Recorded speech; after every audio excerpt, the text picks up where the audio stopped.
Para todo hay tiempo.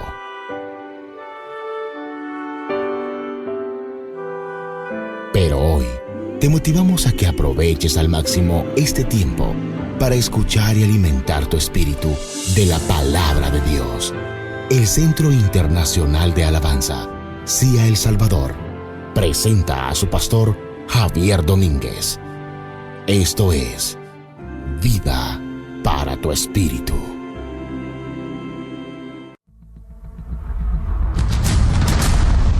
Corazones agobiados, vidas extenuadas, arrogantes y explotadas, familias abatidas, multitudes desorientadas, muchos creyendo mentiras, ateos, falsas religiones, falsos maestros, multitudes como ovejas que no tienen pastor. Ellos necesitan conocer la verdad y Dios te hizo iglesia para llevar este mensaje. Lo importante para Dios, por lo cual nos deja en este mundo, es para ejercer el ministerio de la palabra. Porque si usted quita el ministerio de la palabra del mundo, si los cristianos callamos el evangelio, callamos las escrituras, las sanas doctrinas, entonces no hay esperanza en el mundo.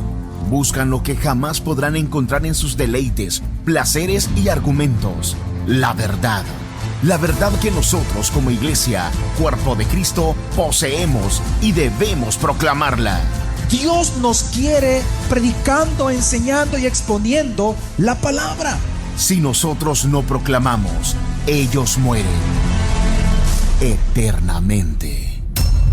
La palabra de Dios es la realidad de las cosas. ¿Usted quiere saber para qué el matrimonio? Vaya a la Biblia. ¿Usted quiere saber cuál es el propósito de su vida? Vaya a la Biblia. ¿Usted quiere saber para qué Dios lo creó? Vaya a la Biblia. ¿Para qué el trabajo? Vaya a la Biblia.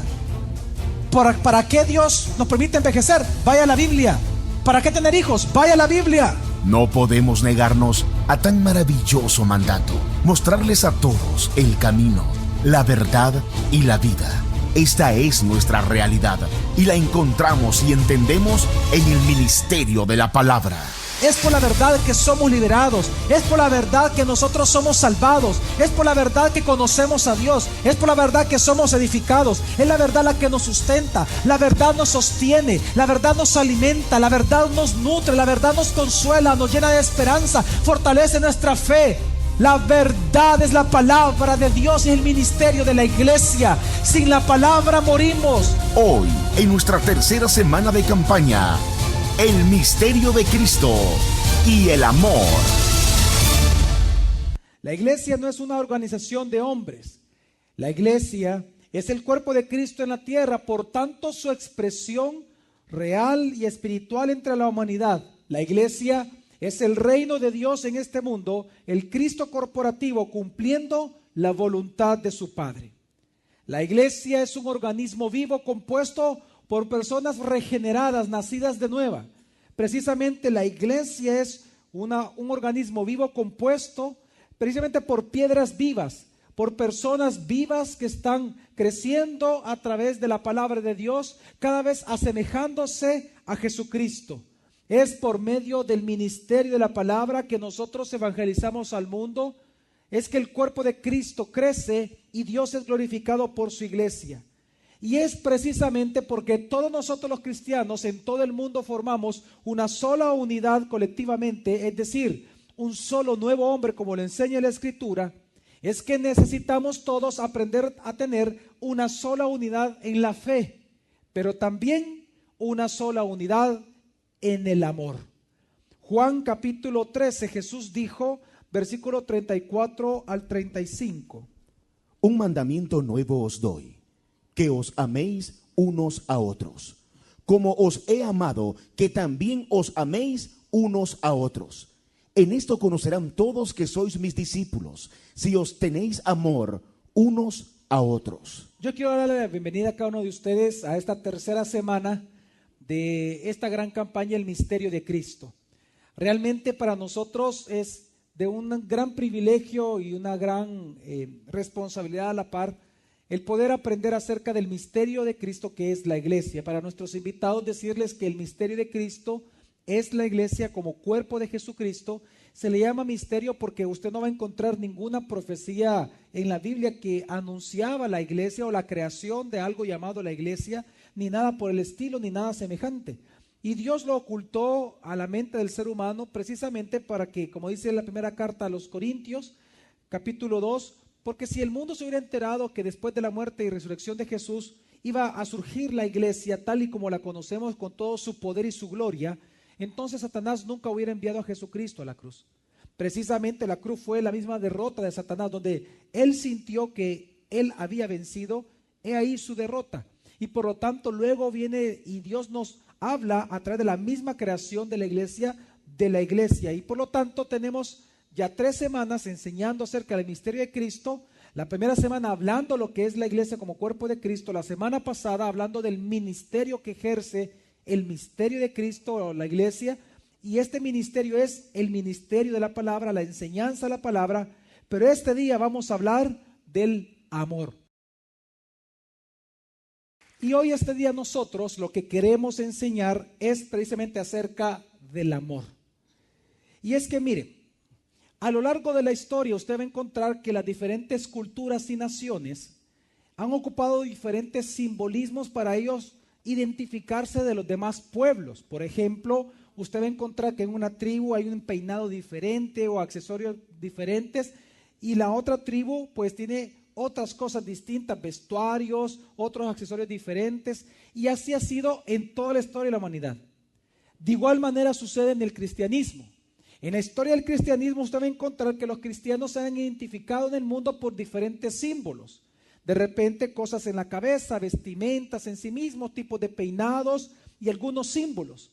Hoy en día, por ejemplo, muchos buscan identificarse como cristianos por el logo que sale en la taza del café, por el saludo que tienen en el Facebook, por la foto que ponen o por cualquiera de estas cosas, o por la camiseta que dice Dios te ama.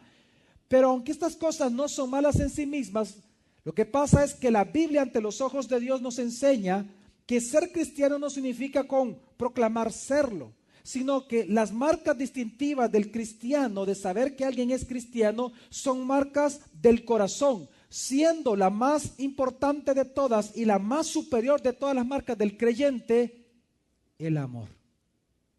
Y es precisamente lo que Jesús dijo: en esto conocerán todos que sois mis discípulos, si os tenéis amor unos de otros. Y es que los cristianos no podemos negar que vivimos en el amor, vivimos por el amor y vivimos para el amor. ¿Por qué? Porque estamos rodeados de amor todo el tiempo. La Biblia nos enseña de que Dios nos ama. Amén. Es más, la Biblia nos enseña de que si hoy estamos acá y podemos creer en Él, es porque Él nos amó a nosotros primero. Amén, mi familia. Por amor a Él es que Él nos ha salvado. También la Biblia nos ha enseñado que por ese mismo amor con que Dios nos ama, es que nosotros ahora podemos amarle a Él. Pero también en tercer lugar, estamos rodeados del amor porque no solamente Dios nos ama, no solamente tenemos que amar a Dios y lo podemos hacer, sino que también debemos y podemos amarnos unos a otros. Y esto es lo que yo quiero desarrollar en esta mañana rápidamente, y el punto es hablar del amor de Dios, el amor entre creyentes dentro del cuerpo de Cristo.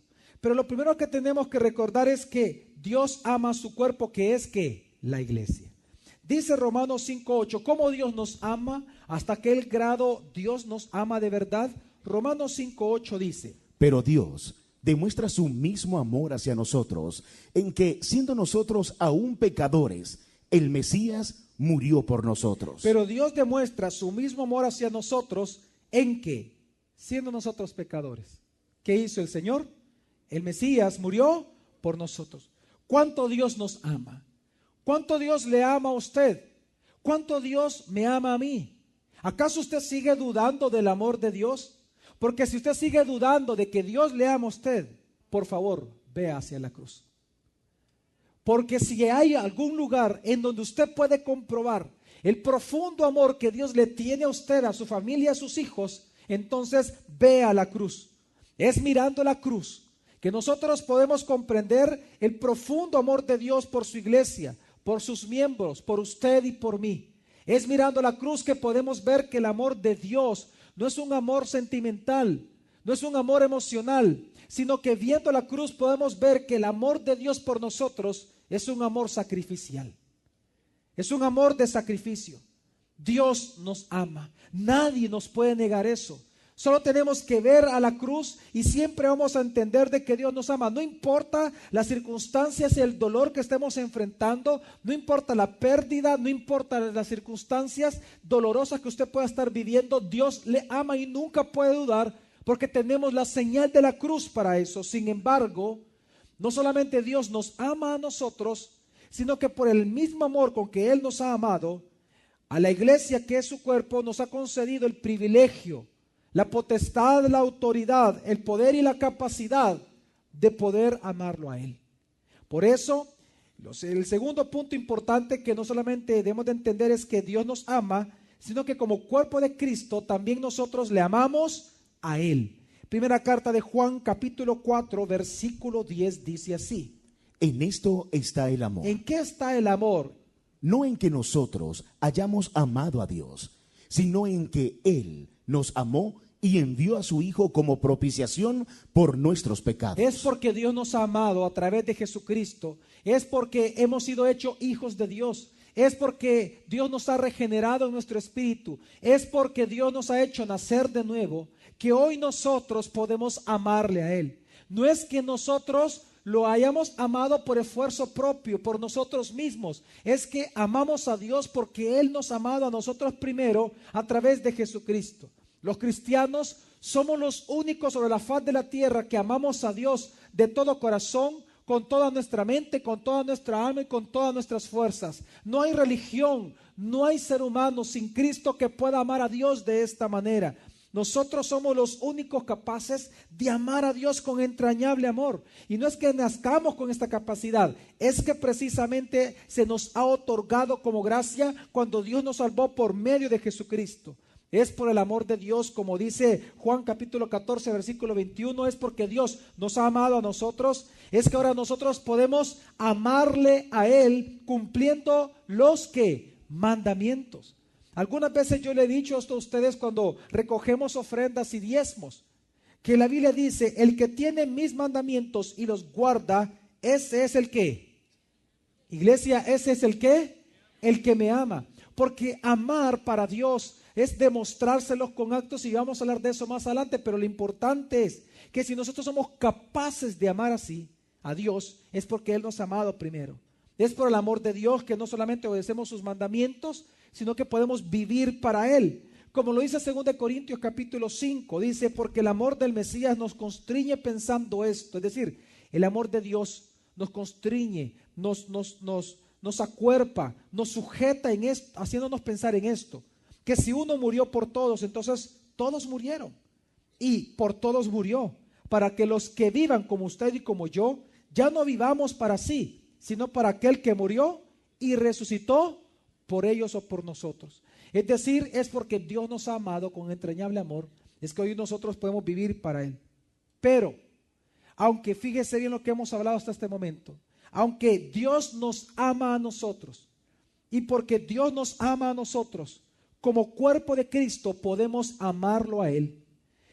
Llegamos a un punto importante y es que por ese mismo amor con que Dios nos ha amado por medio de Jesucristo, es que por eso tenemos que amarnos unos a otros.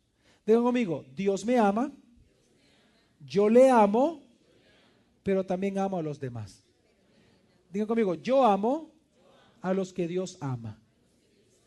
Y esto lo enseña primera carta de Juan, capítulo 4, versículo del 10 al 11.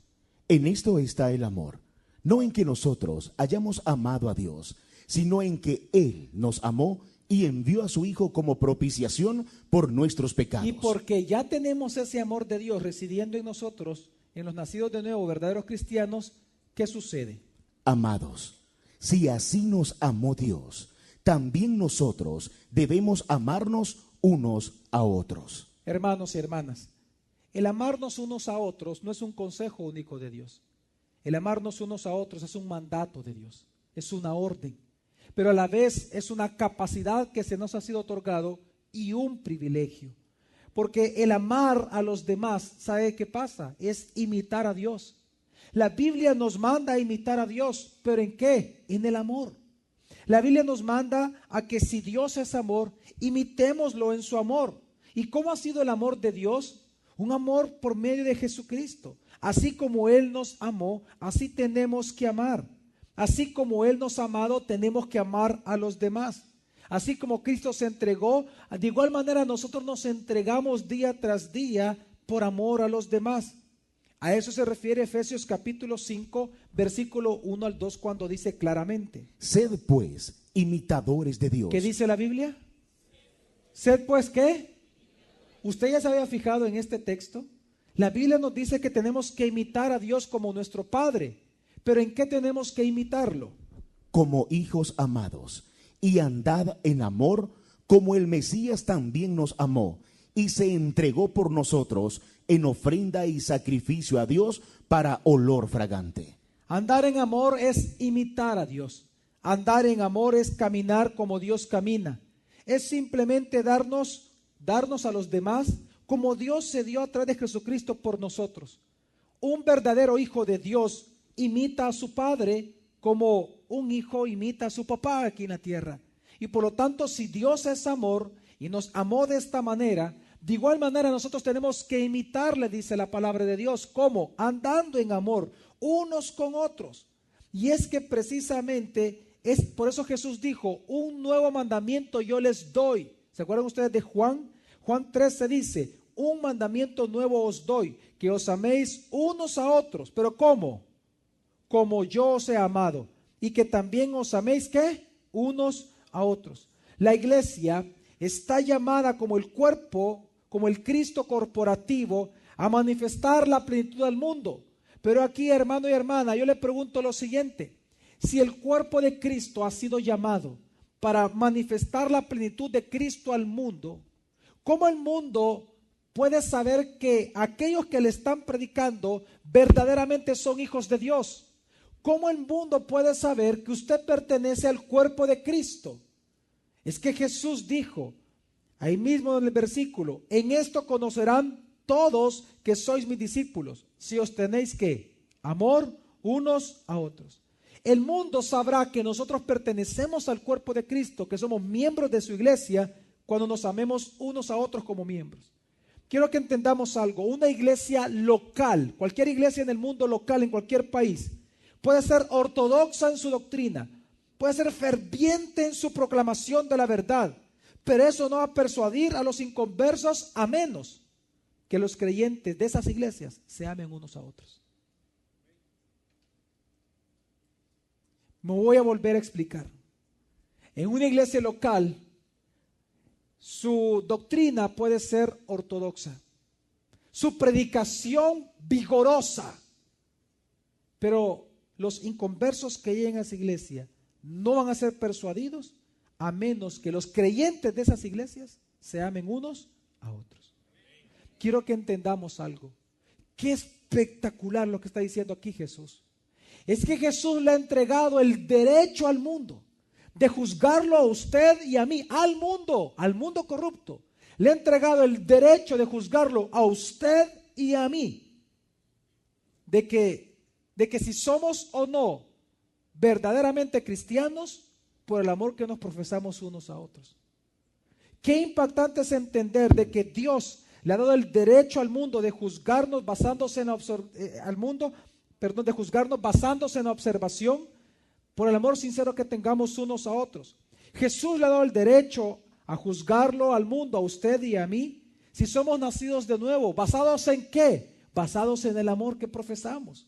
No significa de que por el juicio del mundo nos salvamos o nos perdemos. Estoy hablando de que para el que el mundo reconozca y pueda ver el verdadero amor de Dios sobre nosotros, que sí existe, va a ser específicamente por el amor que nos mostremos unos a otros. Y qué interesante, por eso Jesús dijo en el versículo 34, usted se da cuenta que dice: un mandamiento nuevo os doy. ¿Qué tipo de mandamiento es? Nuevo. ¿Qué tipo de mandamiento es? Nuevo. Ahora la pregunta ¿es nuevo? ¿Realmente es nuevo este mandamiento? Es que Él dice: un nuevo mandamiento os doy, que os améis unos a otros. ¿Acaso era nuevo? ¿Qué dice Levítico 19:18? no te vengarás, ni guardarás rencor contra los hijos de tu pueblo, sino que amarás a tu prójimo como a ti mismo, yo, el Señor. Es que del Antiguo Testamento Dios dio la orden a su pueblo que mostraran el amor unos a otros. Amén. Ese era un mandamiento de Dios, que nos amemos unos a otros como nosotros mismos nos amamos a cada uno. Que debemos de amarnos. Entonces, ¿dónde está el nuevo mandamiento? Lo que dijo Jesús. Porque fíjese que es lo que dice el mandamiento. Amarás a tu prójimo como a ti mismo. Pero ¿qué dice Jesús? Leamos una vez más. Un mandamiento nuevo doy, que os améis unos a otros, pero ¿cómo? Como yo os he amado a vosotros. Y aquí Jesús que nos muestra un amor más profundo, un amor más excelente, un amor más pleno, que le da gloria a Dios y que solo es producto del amor derramado de Dios para nosotros. Que nos amemos unos a otros, ya no por amor a nosotros mismos, sino que nos amemos unos a otros porque Dios nos ha amado a nosotros, porque Cristo nos ha amado.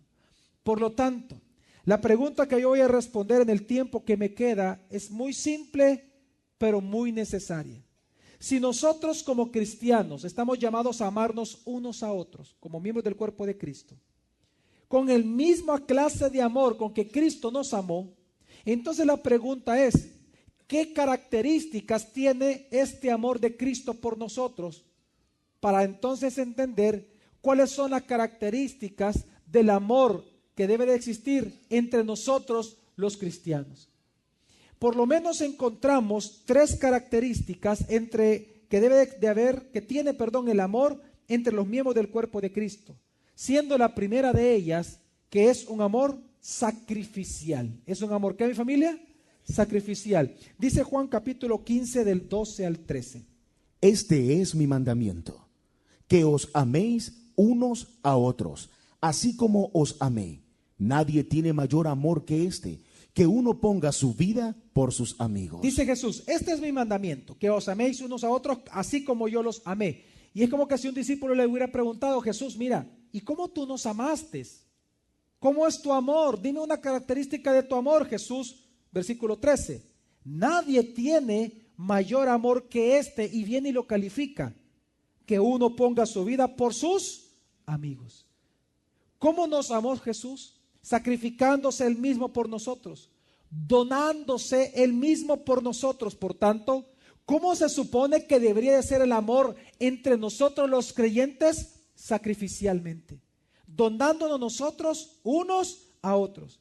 El verdadero amor del misterio de Cristo, el verdadero amor del cuerpo de Cristo dentro de la iglesia verdadera, es un amor desinteresado, humilde, abnegado, sacrificial. Es un amor en donde nosotros, para poderle demostrar al de la par que le amamos, sacrificamos el tiempo, sacrificamos nuestro descanso, sacrificamos nuestros bienes con tal de servir en amor a los demás. ¿O acaso usted se ha olvidado lo que dice Hebreos capítulo 13, versículo 16?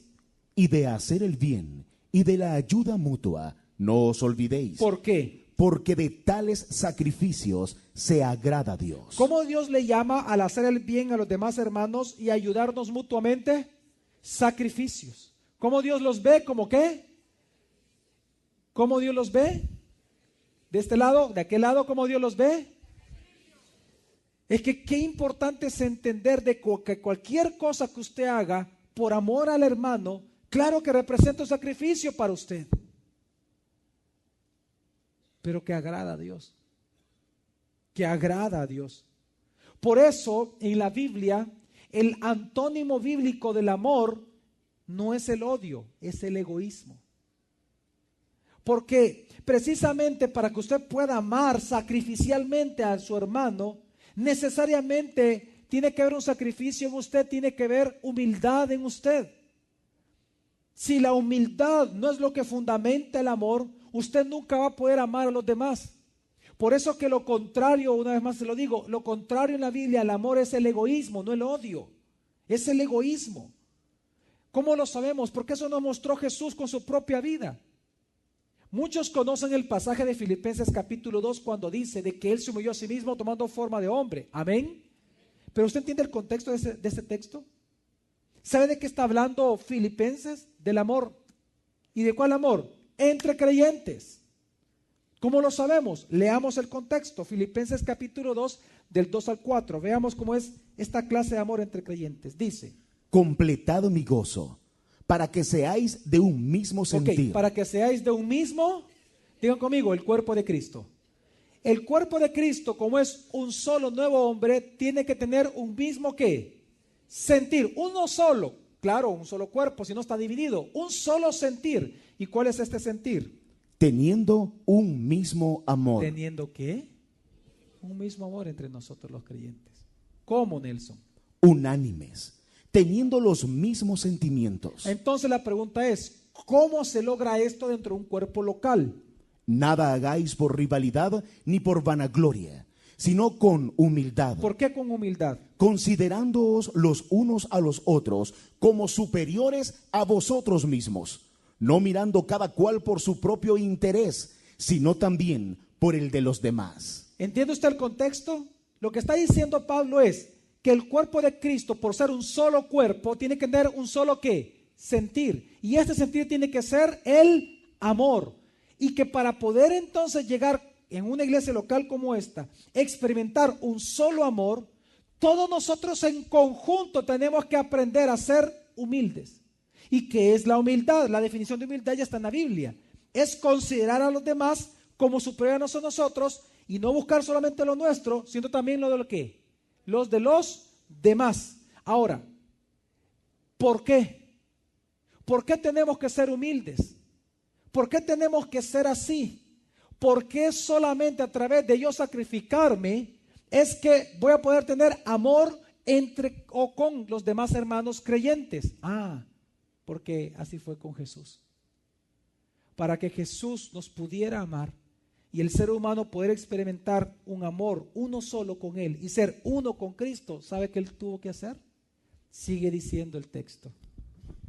Considerad entre vosotros lo que hubo también en Jesús el Mesías, el cual, existiendo en forma de Dios, no quiso por usurpación ser igual con Dios, sino que se despojó a sí mismo, tomando forma de siervo, hecho semejante a los hombres, y hallándose en la condición de hombre, se humilló a sí mismo al hacerse obediente hasta la muerte, y muerte de cruz. Jesús se humilló a sí mismo hasta la cruz para mostrarnos su amor. De igual manera, debemos de hacerlo dentro del seno de la iglesia local verdadera. Debemos de amarnos unos a otros, pero para amarnos de unos a otros tenemos que aprender a ser humildes, reconocer que nadie es más que nadie, que Dios es sobre todos y no solamente buscar nuestro propio beneficio, sino el de todos los demás. Ser humilde no es una emoción, ser humilde no tiene nada que ver con tener dinero o con no tener dinero. Ser humilde tiene que ver con el acto de reconocer de que Dios es superior a nosotros y que nuestros demás hermanos también fueron creados a imagen y semejanza de nuestro Dios amado. Así que, como cuerpo de Cristo, tenemos que amarnos unos a otros. Pero ¿cuál es la primera característica de este amor con que debemos de amarnos? Que es un amor ¿qué? Sacrificial. Sacrificándonos nosotros para que el otro obtenga. Sacrificándonos nosotros para que el otro experimente de parte nuestra. Amén, mi familia. En segundo lugar, la segunda característica del amor entre creyentes es que es un amor puro, lleno de acciones de gracias. Dice Efesios capítulo 5, versículo 1 al 4 lo siguiente. Sed pues imitadores de Dios, como hijos amados. Ok, ¿se acuerdan que ya lo leímos? Pero dice, sed pues imitadores de Dios, ¿cómo? Como hijos amados, es decir, como un hijo, es lo que está diciendo Pablo, como un hijo que ama a su padre, un hijo amado, que quiere ser igual que su papá, porque el papá lo ha amado tanto que el hijo quiere ser como su papá. Así igual nosotros tenemos que amar a nuestro Padre porque Él nos ha amado mucho a nosotros. ¿Amén? ¿Entendemos el sentido de la frase? ¿Amén? Ok, entonces, así como un hijo quiere ser como su papá, así nosotros los hijos amados de Dios, porque Él nos ha amado, por eso somos hijos amados, queremos imitar a Dios. Pero, ¿qué es imitar a Dios? ¿En qué tenemos que imitarlo? Y andad en amor, como el Mesías también nos amó y se entregó por nosotros en ofrenda y sacrificio a Dios para olor fragante. Y encontramos la primera característica, una vez más, que el amor con que debemos de andar en amor es sacrificial. Amén. Pero la segunda es que tiene que ser puro. ¿Por qué? ¿Cómo lo sabemos? Porque este mismo andar en amor exige algo. Que el amor con que usted y yo tenemos que amarnos en una iglesia, ¿sabe cómo no tiene que ser entre creyentes? Sigue leyendo. Pero fornicación y toda inmundicia o avaricia, ni aun se nombre entre vosotros como conviene a santos. Tampoco la conducta obscena, ni el necio hablar, ni chocarrerías, que no convienen, sino más bien acción de gracias. Es que dice la palabra de Dios, que si usted va a amar a su hermano, el amor no solamente tiene que ser sacrificial, sino que tiene que ser puro. Tiene que ser tan puro que en el amor que haya entre dos miembros de una misma iglesia o entre otras iglesias, en primer lugar dice que no tiene que haber ni fornicación, ni inmundicia, ni avaricia. Fornicación es porneia en griego, que viene la palabra pornografía, es decir, ver la desnudez del otro, es decir, juegos sexuales. Ni tampoco dice ni inmundicia, es decir, cualquier tipo de acto sexual en sí mismo. Ni tampoco dice avaricia, es decir, el deseo desmedido por cualquier cosa, por dinero, por el cuerpo, por deseos sexuales, etc. Pero tampoco dice ni conducta obscena. ¿Sabe qué significa eso? Es decir, vulgares, conductas vulgares, ni palabras vulgares, ni palabras de doble sentido. Luego dice, ni el necio hablar. El necio hablar es tonto hablar. Es decir, que el amor del cristiano tiene que ser tonto, es decir, se refiere a cosas relacionadas precisamente con cosas seculares como bromas groseras, bromas sexuales de doble sentido sexual. No tiene que ser así el amor. ¿Pero por qué? Porque no conviene a quienes. ¿No conviene a quienes? A santos. Es decir, ponga atención. ¿Cómo Dios lo amó a usted y a mí? ¿Acaso el amor de Dios está lleno de violación? ¿Quién aquí ha sido violado por Dios? ¿Quién aquí ha sido abusado por Dios? ¿No más bien el amor de Dios como Padre es un amor puro, santo? ¿Acaso el amor de Dios es sexual con nosotros? ¿Acaso Él nos ha manoseado? ¿Acaso Él nos ha abusado mentalmente, emocionalmente, psicológicamente, espiritualmente y físicamente? Así tiene que ser el amor entre creyentes. Porque somos hijos amados así de Dios. Así lo imitamos nosotros a nuestro Padre. Que cuando amamos al hermano que está a la par nuestra, nuestro amor no busca su cuerpo. No queremos fornicar con la hermanita. No queremos adulterar con ella. No vamos a permitir ningún trato sexual de doble sentido. No voy a permitir que haya intercambios o bromas sexuales. ¿Por qué? Porque Dios no me ama así. Qué tremendo. Porque, ¿qué es lo que vemos nosotros ahora aquí en el mundo? ¿Acaso el amor del mundo es un amor puro? ¿Acaso el mundo no interpreta el amor todo lo contrario a esto? ¿Acaso el mundo no nos ha enseñado que interpreta el amor como egoísmo? ¿Acaso el amor del mundo no es un amor egoísta que solo busca lo suyo y que interpreta el amor como el derecho de fornicar, de adulterar, de tocar, de jugar, de doble sentido? Hermano fulano, no lo vi ahora en el culto. Ah, me extrañó, hermanita. Y mire, ¿y cómo me extrañó?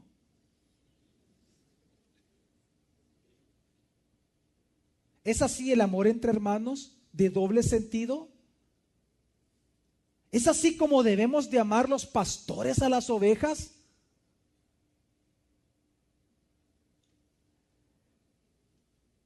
¿Cómo es su amor por los demás creyentes?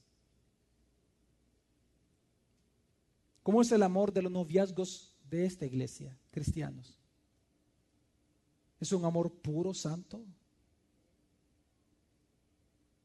Es que, ¿cómo es el amor que vemos en el mundo? ¿Acaso el mundo no interpreta o define el amor como precisamente como sinónimo de poseer, de tener, de controlar al otro, de dominarlo físicamente? Porque ese es el concepto de amor de ahora. ¿Por qué creen ustedes que el homosexualismo y el lesbianismo se está luchando para que se les den derechos en todo el mundo? Porque ellos justifican su corrupción en esto. Es que yo siento por el otro, yo siento por la otra. Y así es como justifican la fornicación, el adulterio, homosexualismo, lesbianismo. Porque ellos interpretan que el amor es el derecho de poseer, el derecho de hacer, el derecho de usar tu cuerpo. Tú me amas, tengo derecho entonces de usarlo. ¿Me voy a explicar, mi familia? Pero el amor de Dios, el amor entre creyentes no debe de ser así, porque no es así. ¿Por qué? Porque en eso no consiste el amor. Dios es amor y Dios no es así. Amén. Por lo tanto, escuche esto. ¿Dónde es el único lugar en donde el mundo que sí está sediento de amor, dónde es el único lugar sobre la faz de la tierra donde el mundo puede ver el verdadero amor que es para Dios? En la iglesia. Pero si en la iglesia se dan las mismas clases de pecado que en el mundo, ¿qué esperanza hay para el mundo? ¿Así ama usted? ¿Ese es el amor con que usted ama? Líderes, directores de ministerios, discipuladores, ¿usted ama con esta clase de amor puro a sus discípulos? ¿O es de doble sentido? Es que, entiendo, usted necesita amor. Usted necesita ser amado y usted necesita amar a los demás. Pero el verdadero amor solo se encuentra en un solo lugar sobre la faz de la tierra, en las iglesias cristianas. Porque se supone que en las iglesias locales, en cada iglesia local que es verdaderamente cristiana, el amor es puro, no busca lo suyo, es sacrificial, es santo, porque somos imitadores de Dios como hijos amados, imitamos a nuestro Padre. Con esa misma clase de pureza con que Él nos ama, con esa misma clase de pureza nosotros buscamos amar a los demás. Discipuladores que están acá, pastores, líderes, ¿usted ama con pureza a los demás miembros de la iglesia, a sus discípulos? ¿Acaso usted prepara su estudio con responsabilidad, su estudio bíblico, su clase del seminario, su clase de niños, su servicio a Dios? ¿Acaso usted lo hace por amor a los demás o por usted darse el taco? O simplemente satisfacer sus dones. Es que yo para esto sirvo al Señor, yo le sirvo a Dios y esto es lo que yo hago. ¿Usted lo hace por hacerlo porque usted encuentra una satisfacción o lo hace por amor a los demás? ¿Acaso usted busca que los demás lo amen a usted más cada día o que amen a Dios más cada día? ¿Acaso usted respeta a los demás sexualmente? ¿Acaso usted pone pureza en sus palabras, respeta la mente, el cuerpo, el espíritu de los demás creyentes de su iglesia local? Es que Jesús dijo que el cristiano verdadero iba a amar verdaderamente, pero el que no ama al hermano de esta manera, ese tal ni siquiera es cristiano. En la primera carta de Juan, capítulo 4, versículo 20 al 21 dice: Si alguno dijera, amo a Dios y aborrece a su hermano, ¿y qué? ¿Qué sucede, Nelson? Es mentiroso. ¿Pero por qué? Porque el que no ama a su hermano, a quien ha visto, no puede amar a Dios a quien no ha visto. Entonces, ¿qué mandamiento Dios nos da? Y este mandamiento tenemos de parte de Él: el que ama a Dios, ame también a su hermano. ¿Usted es cristiano? ¿Cuántos son cristianos? Demuéstrelo amando a los demás, sacrificialmente. Sacrifique su dinero. A ella no le gustó, mire. ¿Se da cuenta por qué lo contrario a amor es el qué? Egoísmo. ¿Se dio cuenta? Ahorita se acaba de dar cuenta usted. Sacrifique su dinero. ¿Usted es cristiano? Sacrifíquelo. Como Cristo se sacrificó a sí mismo. Y dice la Biblia que siendo rico se hizo. Pues igual, sacrifíquese. Sacrifique su tiempo en servicio a los demás. Pero también, mi familia, en segundo lugar, que su amor sea puro, santo, como conviene a santos. Y no leímos un punto que dice el versículo: llenos de acciones de ¿qué? De gracias. ¿Cuáles son las acciones de gracias que menciona la Biblia? Para Dios, la oración, la alabanza, la adoración, el diezmo y la ofrenda, el servicio. Amén. Entonces, ¿a qué se refiere el versículo? Que el amor por los demás hermanos tiene que estar lleno de acciones de gracia. ¿A qué se refiere? Que en lugar de estar hablando chabacanadas y buscando doble sentido en nuestras palabras con los demás miembros de la iglesia, se supone que el amor entre creyentes tiene que ser estimulándonos a las buenas obras, alabanza mutua, servicio mutuo, ayudándonos monetariamente mutuamente cuando se requiere la verdad, la ayuda, todo para la gloria de Dios. Y esto me lleva al tercer punto. La tercera característica del amor verdadero entre las iglesias, entre miembros de una iglesia, es que el amor debe de ser generoso. Es generoso, muy generoso. Dice la primera carta de Juan, capítulo 3, versículos 16 al 18. En esto hemos conocido el amor. ¿En qué? En que Él puso su vida por nosotros. También nosotros debemos poner la vida por los hermanos. Debemos de poner la vida por ¿quiénes? Ahora, pastor, ¿a qué se refiere el apóstol Juan cuando él dice que debemos de poner la vida por los demás hermanos? Bueno, Juan lo contesta, sigue leyendo. Pero el que tiene bienes en este mundo y ve a su hermano en necesidad y le cierra sus entrañas, ¿cómo podrá habitar el amor de Dios en él? Hijitos, no amemos de palabra ni de lengua, sino con obra y de verdad. ¿Sino con qué? Obra y verdad. ¿Cuántos aquí aman solo de palabra? Usted dice amar a Dios, pero usted no ama a su hermano, lo aborrece. ¿Por qué lo aborrece? Porque no ayuda, no le ayuda, no es generoso. Dice la Biblia que tenemos que poner la vida por los hermanos, pero dice, por eso dice pero, porque el poner la vida por los hermanos se refiere a una acción. El amor es acción, dice, pero el que tiene bienes en este mundo, y aquí yo veo que todos tienen que, todos los que están ahorita en esta mañana tienen bienes, todos. ¿Sabe por qué? Porque veo que tiene ropa, ese es un bien. Veo que tienen zapatos, no, nadie ve achuña aquí. Veo accesorios, le aseguro que aquí el 100% tiene celular. Así que no me venga a decir que no tiene bienes. Pero ¿qué es lo que pasa? Pero el que tiene bienes en este mundo y ve a su hermano en necesidad y le cierra sus entrañas, ¿cómo podrá habitar el amor de Dios en él? Ay, pastor, pero mire, yo cuando veo que alguien en la calle pide, yo le doy. Espérese, no estoy hablando de eso, estamos hablando de la iglesia local, dentro de la iglesia local.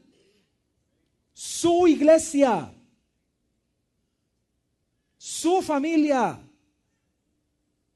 sus hermanos. Sea generoso. Cuando alguien en su grupo de vida, en su grupo en casa, en su discipulado, en su ministerio, o cuando algún asistente general de la iglesia local enferma, ¿usted le llama? ¿Acaso usted de verdad le llama al hermano? Si usted le llama hermano, hermanito, ¿qué tal, hermanita? ¿Usted le llama? Cuando cumpleaños, papá. ¿Le llama? Cuando enferma, cuando de verdad lo necesita. Cuando usted promete a alguien orar. Sí, hermano, yo oro por usted ahora, no se preocupe, voy a orar por usted por esta necesidad. ¿Usted de verdad ora? ¿O solo lo dijo por decir? ¿Usted de verdad ora por el hermano, sabiendo que él tiene la necesidad de oración en ese momento? Cuando alguien le promete, cuando usted le promete a alguien, su discipulador, discípulo, lo que sea, orar, usted lo hace. Cuando alguien, por ejemplo, va al extranjero, usted le llama, usted le escribe. Y no me refiero a que ahorita lo va a hacer después de la prédica, no, me refiero, usted se mantiene en contacto con esa persona sabiendo que él está solo o sola.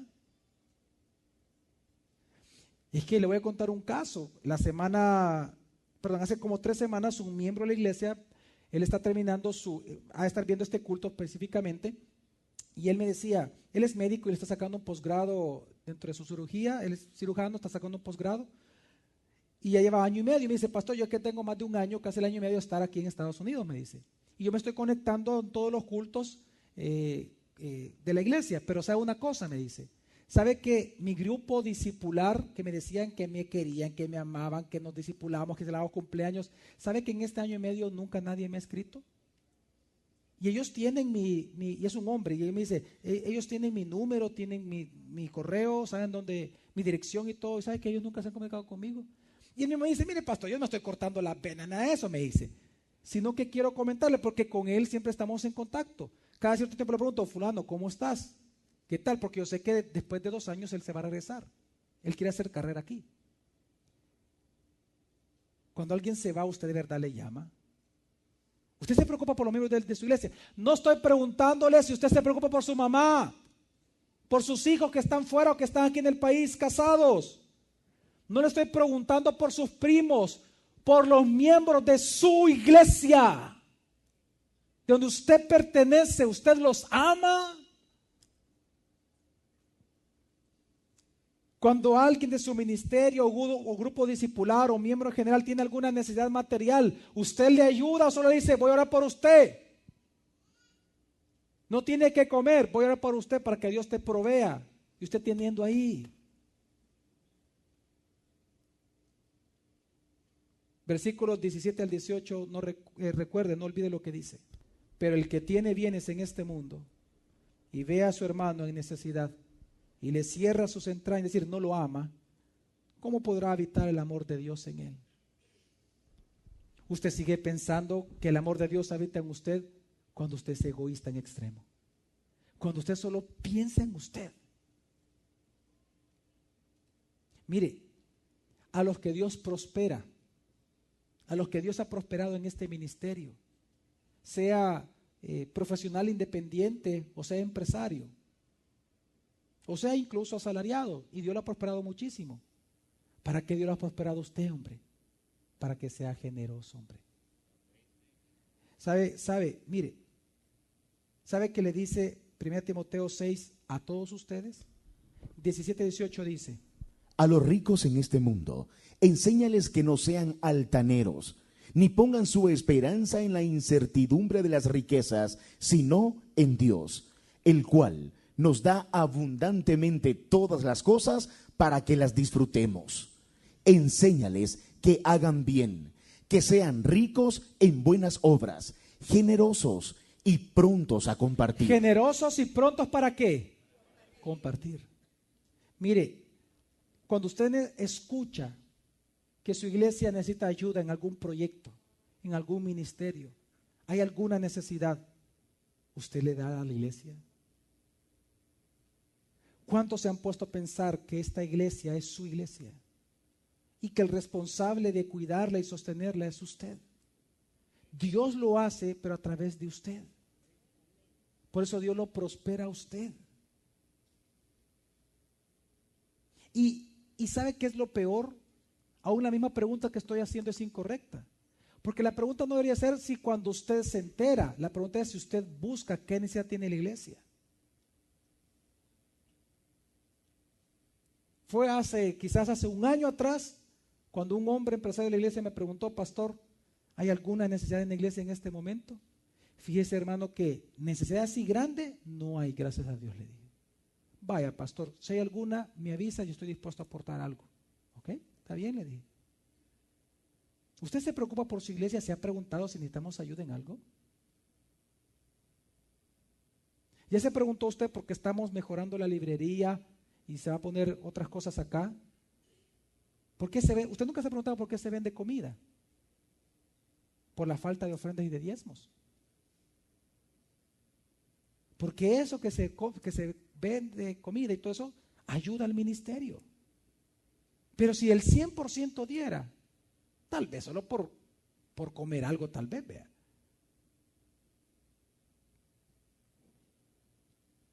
No debe de ser así, hermanos. No debe de ser así. Por eso dice: a los ricos de este mundo, enséñales.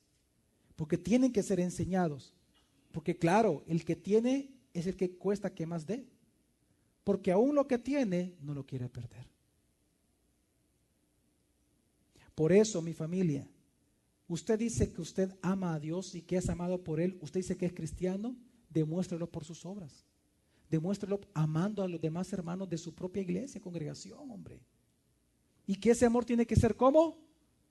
Número 1, sacrificial. Número 2, puro. Y número 3, generoso. Una vez más pregunto, ¿es usted cristiano? Oye, dijeron menos, ¿se da cuenta? Era muy obvio. Claro que es obvio.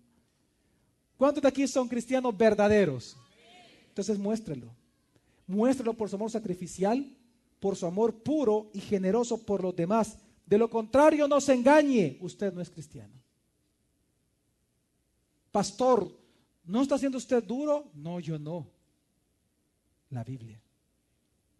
Es que primera de Juan, lo vamos a leer muy bien, dice 3 del 14 al 18. Nosotros sabemos que hemos pasado de muerte a vida porque amamos a los hermanos. El que no ama permanece en la muerte. Todo el que aborrece a su hermano es homicida. Y sabéis que ningún homicida tiene vida eterna permanente en él. En esto hemos conocido el amor, en que Él puso su vida por nosotros. También nosotros debemos poner la vida por los hermanos. Pero el que tiene bienes en este mundo y ve a su hermano en necesidad y le cierra sus entrañas, ¿cómo podrá habitar el amor de Dios en él? Hijitos, no amemos de palabra ni de lengua, sino con obra y de verdad. Versículo 15 dice, todo el que aborrece a su hermano es homicida. Y sabéis que ningún homicida tiene vida eterna permanente en él. No es cristiano. ¿Cómo usted puede saber que usted aborrece a su hermano? Por eso lo pone en contexto. Pero el que tiene bienes en este mundo y ve a su hermano en necesidad y le cierra sus entrañas, ¿cómo podrá habitar el amor de Dios en él? Es decir, ¿cómo puede ser cristiano si no se mueve en compasión por ayudar a los hermanos de su iglesia local? ¡Qué terrible! Es que mire, el verdadero amor dentro del cuerpo de Cristo no es de palabras, es de acciones concretas, demostrables, sacrificiales, bondadosas, llenas de generosidad, de abundancia, de pureza, de respeto. Es que por eso dice, nosotros sabemos, ¿cómo usted puede saber que es cristiano? Dice el versículo 14, nosotros sabemos que hemos pasado de muerte a ¿qué? A vida porque amamos a los hermanos. El que no ama permanece todavía ¿en qué? En la muerte espiritual. Todo aquel que aborrece al hermano, ¿qué dice? Es homicida. Y aborrecer al hermano no es odiarlo. Esto estábamos hablando con los pastores antes de este servicio. O sea, realmente, personas que odian a otras son difíciles de encontrar verdaderamente el odio como tal. Dentro de una iglesia es raro ver que alguien odia a alguien. Lo que Juan está hablando no es del odio, está hablando del aborrecer, es decir, del menospreciar, de hacer a un lado al hermano que no le importa. Usted se ama tanto usted mismo que no le importa a los demás. ¿O acaso algunos de ustedes no solamente vienen a la iglesia a congregarse pensando que eso es suficiente, buscar su propio beneficio personal? Usted viene a la iglesia, escucha la palabra, pero al terminar se levanta y se va a hacer sus quehaceres, no comparte con nadie. Y no le interesa, o sea, no quiere compartir. Usted solamente comparte con los de su casa, con sus hijos, con sus nietos, con sus primos, con sus tíos, con los que usted venga y hasta ahí. Pero no hay contacto con la iglesia. Y en la semana usted se va a hacer sus quehaceres, su trabajo, su empresa, su consultorio. Usted hace lo que tenga que hacer y ahí el siguiente domingo usted viene y hace exactamente lo mismo. No se engañe, hombre. Usted aborrece a sus hermanos. Usted los aborrece. Es que lo enseña la Biblia. Y el que aborrece a su hermano es ¿qué? Homicida. Ahora, ¿por qué está hablando de homicida Juan acá, pastor? ¿Por qué mete esa palabra? Está hablando del cuerpo de Cristo, de los miembros. ¿Cómo así? ¿De qué está hablando? Para entender de qué está hablando Juan, que esta palabra homicida es importantísima, tenemos que irnos a unos versículos anteriores. Leímos del 14 en adelante. Hoy leamos del 10 al 14, veamos el contexto de estos versículos. ¿Qué dice? En esto son reconocidos los hijos de Dios y los hijos del diablo. Ay, ay, ay. Voltea a ver que está a su lado. Pregúntele, ¿eres hijo de Dios o del diablo? Dígale. Y usted devuélvaselo, dígale. Lo vamos a descubrir, dígale. Ahorita lo vamos a descubrir. ¿Cómo? ¿Qué nos enseña la Biblia, Nelson? ¿Cuál es la diferencia entre los hijos de Dios y los hijos del diablo? Todo aquel que no practica la justicia no es de Dios. Es del diablo. Tampoco aquel que no ama a su hermano. Y está en el contexto. Está hablando de ser bondadosos, sacrificial y puros en el amar. El que no ama a su hermano, ese es del diablo. Eso me encanta la teología de Juan, es blanco o negro, no medias tintas en la Biblia. Pero sigue diciendo, pero ¿por qué es así, Nelson? ¿Pero por qué tan así? Porque este es el mensaje que oísteis desde un principio. ¿Cuál fue el mandamiento? Que nos amemos unos a otros. Y entonces, ¿cómo es esta clase de amor? No como Caín, que era del maligno y asesinó a su hermano. ¿Y por qué, Nelson? Porque sus obras eran malas y las de su hermano justas. Entonces, si tomamos el ejemplo del asesino Caín, ¿qué pasa? Hermanos, no os extrañéis si el mundo os aborrece. Nosotros sabemos que hemos pasado de muerte a vida. Que no somos como Caín. Porque amamos a los hermanos. El que no ama, como Caín, permanece en la muerte. Todo el que aborrece a su hermano, como Caín, es homicida. Y sabéis que ningún homicida tiene vida eterna permanente en él. Amén, mi familia. ¿Sabe? Juan lo que está describiendo para entender esta clase de amor es lo de Caín. Y aquí póngame atención, por favor. ¿Qué fue lo que llevó a Caín a matar a su hermano? Dice la Escritura. Una sola cosa, que Abel era justo. Solo porque era justo. El equivalente de ahora, solo porque era cristiano. ¿Qué tiene que ver con nosotros en la iglesia, pastor? Dentro de la iglesia, escuche bien. Caín y Abel fueron creados juntos. Tenían los mismos papás, que era Adán y Eva. Ellos fueron creados juntos. Ellos sabían perfectamente las enseñanzas de sus padres con respecto a la creación, porque ellos fueron la primera creación de Dios como seres humanos. Y por lo tanto ellos vieron a Dios con sus ojos y fueron los primeros que le enseñaron a sus hijos cómo era Dios. Ellos le enseñaron a Adán y Eva, a Caín y a Abel juntos, les enseñaron cómo adorar a Dios, cómo a Dios le gustan los sacrificios, cómo sacrificó el primer animal para cubrirlos con pieles, cómo los echó precisamente del Edén. Usted tiene que entender que Caín fue instruido en la palabra. Caín fue instruido en la Biblia, en la palabra. Fue instruido precisamente en la creación. Adán y Eva le expuso a Caín cómo Dios los amó, cómo Dios justamente los echó por el pecado. Le enseñaron a Caín y a Abel los estragos del pecado. Les enseñaron por qué justamente Dios los quitó, pero también cómo Dios en su misericordia les prometió una bendición futura a través del Mesías. Todo eso se lo enseñó a Adán y Eva, a Caín y a Abel. ¿Por qué digo esto? Porque Caín era un hombre que realmente, si usted lo ve, era un hombre religioso. Él era un hombre devoto. Él tuvo temor, pero del Dios creador.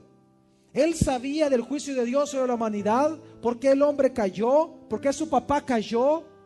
Él sabía de primera mano.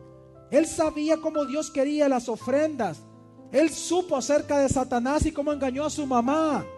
Él sabía de la bendición también futura. Él era un adorador del Dios creador. Entonces, ¿cuál fue el problema con Caín, pastor? Su religión. Su religión. Es que por la religión los judíos mataron a Jesús. Por la religión los judíos nunca creyeron que Jesús era el Mesías. Por religión han perseguido a los primeros apóstoles. Por religión convirtieron a los padres de la iglesia en los primeros mártires. Por la religión hoy en día se matan muchos en el mundo. Por la religión, de igual manera Caín, por su religión autoimpuesta, a él le impidió llevar una ofrenda animal como Dios quería. Dios quería una ofrenda animal, pero no. Él quiso llevarle una ofrenda en base a su esfuerzo propio, sus terrenos, sus presentes, sus frutos, sus verduras. Yo las planté, yo las coseché, así que eso te voy a entregar, Dios. Quiero que entiendas que Caín sí quería adorar a Dios. Caín quería agradar a Dios. Caín sí quería adorarlo y lo adoró, pero con una ofrenda mala. ¿Pero por qué la ofrenda de él fue mala? Porque su corazón era malo, era malvado, Caín. Es que lo dice Juan. Juan, lea bien lo que dice Juan. Es que Juan dice, versículo 12, no como Caín, que era del ¿qué? Del maligno. ¿Sabe por qué Caín no le presentó una ofrenda agradable a Dios? Porque era malo de corazón, porque él no era justo. Es que tengo que entender, mi familia, entienda por favor, al igual que los fariseos aborrecieron a Cristo, y por eso Jesús los llamó a ellos mentirosos y asesinos, porque Jesús les dijo en Juan 8, vosotros sois de vuestro padre del diablo, y los deseos de vuestro padre queréis hacer. Él era homicida. ¿Él era qué? ¿Desde cuándo? Desde el principio. Hablando de Caín está hablando Jesús. Una vez más menciona a Caín. ¿Pero por qué? Porque les dice homicidas a ellos. Porque ellos querían matar a Jesús. ¿Y por qué? Porque era justo. Porque Jesús era justo. Por eso lo querían matar los fariseos. ¿Por qué, pastor? Porque siempre entienda, siempre los injustos van a perseguir a los justos. Es el que es injusto de corazón, el malvado de corazón va a aborrecer a los justos. Y ese es el punto de Juan. Solo los malvados aborrecen a los justos. Solo los de corazón malo aborrecen a los justos. Solo los que tienen un corazón como Caín aborrecen a los justos. Solo los que son del maligno aborrecen a los justos dentro de las iglesias. Ese es el punto de Juan.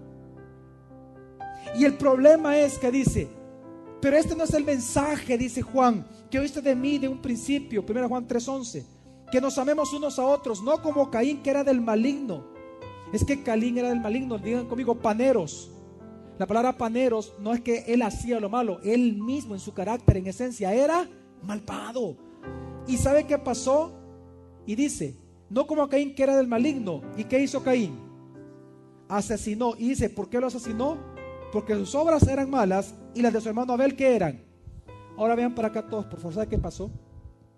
Presentaron sus ofrendas y vino Caín y le presenta su ofrenda a Dios, y Dios las ve y vio que la de Caín, proveniente de un corazón malvado, no era la correcta y la rechazó, mas la de Abel la recibió. Caín se enoja y Dios le dice, ¿por qué te enojas? Le dice, porque tienes tu semblante así. Le dice Dios, parafraseando, le dice Dios, ¿que acaso no son los buenos los que son recompensados y los malos tienen que ser reprendidos? Así que cambia tu actitud, Caín. Ten cuidado, porque el pecado se puede enseñar de ti, pero tú lo debes de controlar, le dice. Y Caín se fue molesto, escuche bien, porque su hermano fue declarado justo. El corazón del malvado es el que aborrece a los justos. Y se enojó tanto que dice el día que lo asesinó. ¿Sabe qué significa la palabra asesinar? Digan conmigo, inmolar, degollar. Y le voy a explicar por qué Juan en su teología es tan específico él. Por lo siguiente, lo que pasó con Caín es lo siguiente. Caín estaba tan molesto con Dios que como Dios quería una ofrenda, ¿cómo quería una ofrenda a Dios? Una ofrenda justa. ¿Y cómo era esa justa? No proveniente de los frutos de la tierra, sino una ofrenda animal. ¿Una ofrenda qué? Él quería una ofrenda ¿qué? Animal, eso fue todo. Él había exigido una ofrenda animal, un sacrificio animal. Entonces vino Caín y entonces dijo, ok, o sea que tú, Señor, tú Dios, ¿quieres una ofrenda animal? Entonces fue de calladito detrás de su hermano y lo digo yo, y lo tiró. Ok, ahí está tu ofrenda animal. Y se va. Lo que Juan está explicando es lo siguiente, que Caín no solo mató a su hermano Abel, lo degolló como se degolla un sacrificio animal. Su religión lo llevó a matar a su propio hermano y le dijo, toma, aquí está tu sacrificio animal que querías. Quiero que entienda algo. Cuando usted aborrece a su hermano que está a la par suya, usted es un homicida del cuerpo. Usted lo que quiere es mutilarlo a él. Usted está tan enseñado con usted, con sus bienes, con su tiempo, con su vida. Es tan importante que usted le vale los miembros de su iglesia. Homicida. Homicida es usted. Homicida. Corazón de Caín. Homicida. Por eso Juan dice, en esto hemos conocido el amor, en que Él puso su vida por nosotros, también nosotros debemos de dar la vida por los demás hermanos.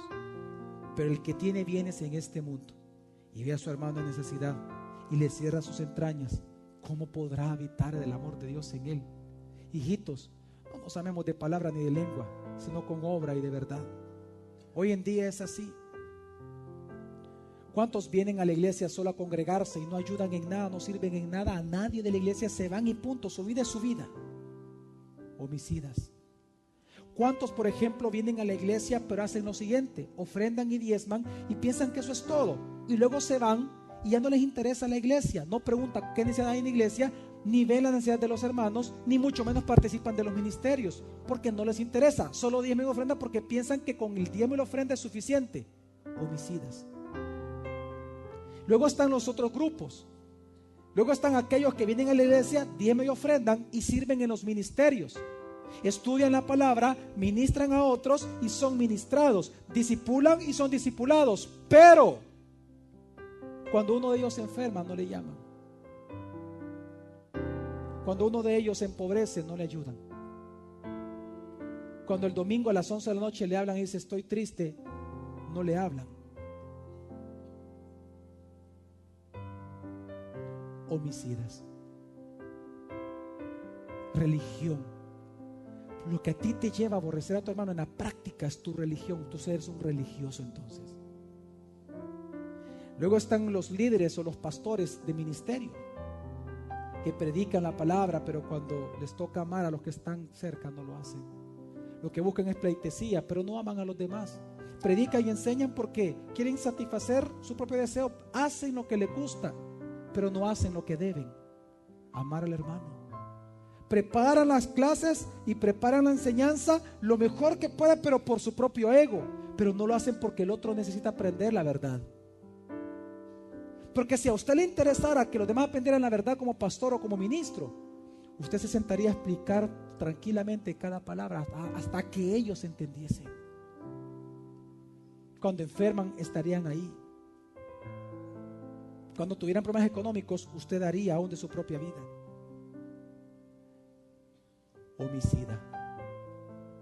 Pero de todos estos en las iglesias siempre hay un pequeño remanente: los verdaderos creyentes, aquellos que de verdad aman y aman de verdad, que entregan su vida, que entregan sus bienes, que entregan su tiempo por amor a Dios, porque han entendido que así Dios me amó, así tengo que amar entonces al otro.